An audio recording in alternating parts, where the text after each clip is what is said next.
جب میری آپا کی شادی ہوئی میں 17 برس کی تھی۔ بہن ودا ہو کر چلی گئی تو مجھے اپنا دل ویران لگنے لگا۔ ہم 2 ہی بہنیں تھیں اور کبھی آپس میں جدا نہیں ہوئی تھیں۔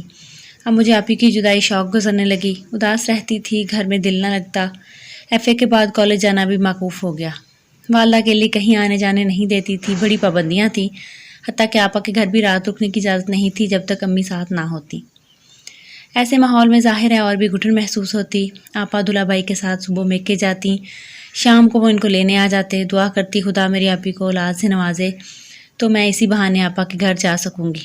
شادی کے کچھ عرصے بعد بہنوئی کا تبادلہ ہو گیا اور وہ دوسرے شہر چلے گئے۔ آپا نے امی کو بلوا لیا کہ یہاں بہت اچھا اور خوبصورت مکان ملا ہے، لیکن اس کو سیٹ کرنا میرے بس کی بات نہیں ہے۔ آپ چند دنوں کے لیے کوئٹہ آ جائیں اور گھر کی سیٹنگ میں مدد کیجیے۔ مدیحہ کو بھی ہمراہ لیتی آئیے۔ ان دنوں آپا امید سے تھیں۔ اس وجہ سے امی نے فیصلہ کیا کہ وہ تھوڑے دنوں کے لیے بیٹی کے پاس جا رہے ہیں۔ مجھے ساتھ لیا اور آپا کے پاس چلی آئیں۔ ہمارے آنے سے آپا تو خوش ہوئیں سو ہوئیں، میری خوشی کا بھی ٹھکانہ نہیں تھا۔ ان کے گھر جا کر رہنے کا میرا خواب پورا ہو گیا۔ امی نے ان کے خوبصورت گھر کو سیٹ کیا اور میں نے سجایا سنوارا۔ میرے بہنوئی بھی ہمارے آنے سے بہت خوش تھے اور خاطر مدارت کرتے تھکتے نہیں تھے۔ مکان کافی بڑا تھا، اس لیے ہمیں الگ کمرہ دے دیا گیا۔ میں رسالے اور مختلف قسم کے رسائل اور ڈائجسٹ منگوایا کرتی تھی۔ جس ملازم سے میں رسائل منگواتی وہ ایک مقامی نوجوان تھا، اس کا نام دلاور تھا۔ بہت خوبصورت گورا چٹا جیسا کہ پہاڑی لوگ ہوتے ہیں، وہ تابعدار قسم کا تھا، تبھی سب اس سے خوش رہتے تھے۔ جو کمرہ مجھے اور امی کو دیا گیا تھا اس کے ساتھ ہی ایک کمرہ ایسا بھی تھا جو بظاہر علیحدہ رخ پر بنا ہوا تھا، مگر بوقت ضرورت درمیانی دروازہ کھول کر اس کو باقی گھر سے ملایا جا سکتا تھا۔ ملازم کا کوارٹر کافی دور اور رات میں ضرورت پڑنے پر دلاور کو بلانا دقت طلب تھا۔ چونکہ آپا کی طبیعت ٹھیک نہ رہتی تھی، جب دلہا بھائی کی رات کی ڈیوٹی ہوتی تو دلاور کو اسی متصل کمرے میں ٹھہرا لیا جاتا۔ اس طرح خواتین کو ڈر محسوس نہ ہوتا۔ درمیانی دروازے سے مقفل رکھنے کی وجہ سے وہ الگ تھلگ بھی رہتا۔ آپا اور حسیب بھائی دلاور سے بہت خوش تھے۔ اس میں شک نہیں کہ وہ ہر کام نہایت خوش اسلوبی سے کرتا تھا۔ کھانا پکانے سے لے کر جوتے پالش تک تمام ہنر جانتا تھا۔ جب بازار سے سودا سلف لینے جاتا تو ہم اس کو اشیاء کی لسٹ دے دیتے، وہ ہر شے عمدہ اور ٹھوک بجا کر لاتا۔ پیسے میں ہیرا پھیری بھی نہیں کرتا تھا۔ دولہا بھائی اور آپا اسے اکثر جیب خرچ دے دیا کرتے کہ ایماندار ہے اور کبھی شکایت کا موقع نہیں دیا ہے۔ ہمیں کوئٹہ آئے 1 ماہ بھی نہ ہوا تھا کہ پاکستان کے دوسرے بازو میں ہنگامے شروع ہو گئے۔ بہت سے اعلیٰ افسران اور ملازمین ادھر بھجوا دیے گئے، انہی میں میرے بہنوئی بھی تھے۔ ڈھاکہ جانے سے پہلے حسیب بھائی نے دلاور کو تاکید کی کہ گھر اور گھر کی خواتین کا خیال رکھنا جب تک میں نہ لوٹوں، تم چھٹی لے کر اپنے گاؤں بھی مت جانا۔ حسیب بھائی چلے گئے۔ ان کو اطمینان تھا کہ امی اور میں آپا کے پاس ہیں، لیکن امی زیادہ دن نہ رہ سکیں۔ والد صاحب کا فون آ گیا، وہ بیمار ہو گئے تھے۔ پھوپھا نے ان کو اسپتال داخل کرا دیا۔ والدہ یہ خبر سنتے ہی گھر روانہ ہو گئیں، مگر منت سماجت کر کے آپا نے مجھے اپنے پاس روک لیا، کیونکہ میرے ہونے سے ان کو ڈھارس تھی۔ آپا کے گھر کے سامنے ایک آفیسر کا گھر تھا۔ ان کی بیگم میری بہن کی اچھی دوست بن گئی تھی، وہ اکثر آپا کے پاس آتی تھی۔ ایک دن وہ آئیں تو مجھے دیکھ کر بولی، شکیلہ کیا تمہاری بہن کی شادی ہو گئی ہے؟ ابھی نہیں ہوئی، کوئی اچھا رشتہ ملے تو کر دیں گے۔ آپا نے جواب دیا، رشتے اب یوں ہی نہیں مل جاتے، وہ زمانے چلے گئے کہ آج خود پیغام آتے تھے، اب تو بچیوں کے لیے رشتے تلاش کرنے پڑتے ہیں۔ کیا ابھی تک کہیں بات نہیں چلائی ہے؟ تمہاری بہن کی عمر تو کافی ہو گئی ہے، ابھی سے رشتے کی تلاش میں لگو، ورنہ اس طرح تو بچیاں گھر میں بیٹھی رہ جاتی ہیں اور شادی کی عمر نکل جاتی ہے۔ ہاں مسز اکرم، ضرور اس بات پہ دھیان دوں گی، آپا نے جواب دیا۔ مجھے لگا کہ میری بہن کو اپنی دوست کی بات بری لگی ہے، کیونکہ میری عمر ابھی اتنی زیادہ نہ ہوئی تھی کہ گہری تشویش ہوتی۔ لیکن اس خاتون نے کچھ ایسی سنجیدگی سے اس نکتے کی طرف مبذول کروائی تھی کہ میرے اندر کی محرومی کا احساس جاگ اٹھ گیا اور مجھے ڈپریشن ہو گیا۔ سوچا کہ ابا بیمار ہیں اور اماں کہیں آتی جاتی نہیں، آپا کے ہاں چند ماہ بعد ننا منا بچہ ہو جائے گا تو اپنے بچے میں مشغول ہو جائیں گی، تب میں کیا واقعی غیر شادی شدہ رہ جاؤں گی۔ انہی سوچوں نے مجھے بے آرام اور اداس کر دیا۔ کافی دن بے چین رہی۔ پڑوسن کی باتوں نے میرے اندر عجب احساس جگا دیا۔ اس مایوسی کی کیفیت سے بچنے کو میں سارا دن رسالے پڑھتی تھی۔ دسمبر کی سرد رات تھی، دلاور رات کا کھانا کھا کر اپنے کمرے میں چلا گیا۔ کبھی کبھی وہ اپنی سائیکل پر رات کا آخری شو دیکھنے جاتا تھا۔ اس رات بھی ہلکا سا کھٹکا ہوا تھا۔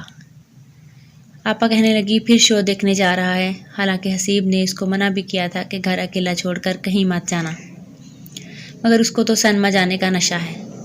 ہمارا کچھ خیال نہیں، جاتے ہوئے کہہ کر بھی نہیں گیا کہ میں جا رہا ہوں۔ آپا کو غصہ آنے لگا۔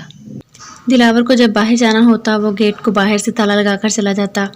اس روز بھی میں جاگ رہی تھی جب وہ رات کا آخری شو دیکھنے نکلا تھا۔ مجھے نیند نہیں آ رہی تھی، تنہائی سے وحشت ہونے لگی۔ عجیب سوچوں نے گھیر لیا، کیا بتاؤں، اس رات تو وحشت ایک بلا کی مانند مجھ پہ ٹوٹ پڑی تھی۔ اس وحشت سے بچنے کو میں دلاور کے کمرے میں چلی گئی۔ مجھے معلوم تھا کہ وہ فلم دیکھنے گیا ہے۔ چونکہ اس کے پاس نامی رسالے ہوتے تھے، سوچا وہی الٹ آؤں، تصویریں دیکھ کر وقت پاس کر لوں گی۔ سوچنے لگی فلم کا آخری شو دیکھنے کیوں جاتا ہے؟ کیا اس کو بھی نیند نہیں آتی؟ شاید اس لیے کہ وہ بھی میری طرح غیر شادی شدہ ہے۔ اس کا کوئی دوست، غمگسار اور جیون ساتھی بھی نہیں ہے۔ انہی سوچوں میں غلطاں میں اس کی چارپائی پہ بیٹھ کے فلمی رسالوں کی ورد کرنے لگی اور وقت گزرنے کا احساس نہ ہوا۔ تبھی ایک رسالہ دیکھ کر پسینہ آ گیا۔ یہ رسالہ عام رسالوں سے بالکل ہٹ کر اور مختلف تھا۔ تصویریں دیکھ کر میرے اندر جذبات کا کوہرام مچ گیا۔ ابھی میں رسالہ دیکھنے میں محو تھی کہ وہ آ گیا۔ مجھے اس کے آنے کا بھی پتہ نہ چلا۔ جب اس نے مجھے رات گئے اپنے بستر پہ بیٹھے دیکھا، حیران رہ گیا۔ اس رات کی تنہائی کتنی خطرناک تھی۔ اپنی تمام تر تاریکیوں کے باوجود یہ رات میری زندگی میں ایک نیا انداز لے کر آئی اور میں نے وہ سب کچھ جان لیا جو تمام عمر میں ابھی تک جان نہ پائی تھی۔ اس بھیانک رات کو میں سو نہ سکی۔ ڈھاکہ فال ہو گیا، مشرقی پاکستان بنگلہ دیش بن گیا۔ جنگ ختم ہو گئی، مگر میری بد نصیب آپا کے شوہر لوٹ کر واپس نہ آ سکے۔ وہ وہاں مکتی بانی کے ہاتھوں شہید ہو گئے۔ جب ان کی شہادت کی خبر لی، آپا کی مختصر 2 سالہ ازدواجی زندگی کا دور ختم ہو گیا۔ 2 ماہ بعد مکان بھی خالی کرنا پڑا۔ والد صاحب کی وفات ہو گئی۔ ہم بہنیں 2 عزیز جان گھر کے سربراہوں کی وفات پہ آنسو بہاتی کوئٹہ سے اپنے شہر روانہ ہوئیں۔ آپا کی گود میں اولاد کا پھول آنے میں ابھی 3 ماہ باقی تھے۔ دلاور ہم کو چھوڑنے ہمارے شہر تک آیا۔ جب وہ واپس اپنے گاؤں جانے لگا تو اس نے مجھے اپنا فون نمبر اور گھر کا پتہ بھی دے دیا کہ اگر ضرورت پڑے یا کچھ مشکل ہو تو مجھ سے رابطہ کر لینا۔ مشکل تو آنی تھی کہ یہی تقدیر کا فیصلہ تھا۔ اس ایک رات کی لغزش کی سزا میری تقدیر میں لکھی جا چکی تھی۔ گھر میں کوئی مرد نہ رہا تھا۔ میں نے آپا کو اور آپا نے امی کو آگاہ کیا۔ وہ تھرا کر رہ گئیں۔ کہا کہ اب اس بدبخت کو بلواؤ، اگر آ جاتا ہے تو اس کے نصیب کو اسی کے پلے باندھ دیتے ہیں۔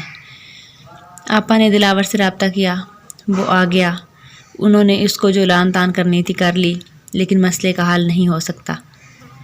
دلاور مجھ سے شادی کرنے پہ راضی تھا۔ یوں سادگی سے نکاح کر کے ماں اور بہن نے اپنی اور میری عزت بچا لی۔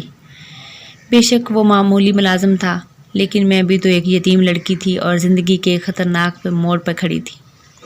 امی اور آپا نے سوچا چلو کچھ تو میسر آئے گا۔ میکے میں بھی کیا رکھا ہے، اس کے لیے دنیا کی نظروں میں عزت سے رخصت کر دیں تو اسی میں عافیت ہے۔ خدا کا شکر ہے کہ میرے راز کا پردہ رہ گیا۔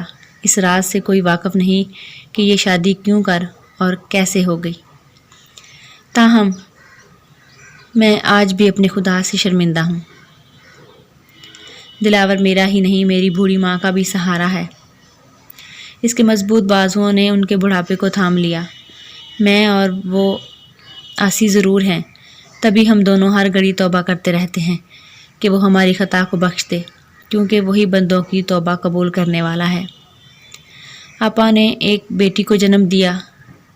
بیوگی کے 4 سال بعد والدہ نے ان کی شادی اپنے ایک عزیز کے بیٹے سے کر دی، جن کی بیوی ایک بیٹے کو جنم دے کر وفات پا گئی تھی۔ وہ اپنے گھر آباد ہیں۔ میں اور امی دلاور کے گھر سر چھپائے عزت سے زندگی گزار رہے ہیں۔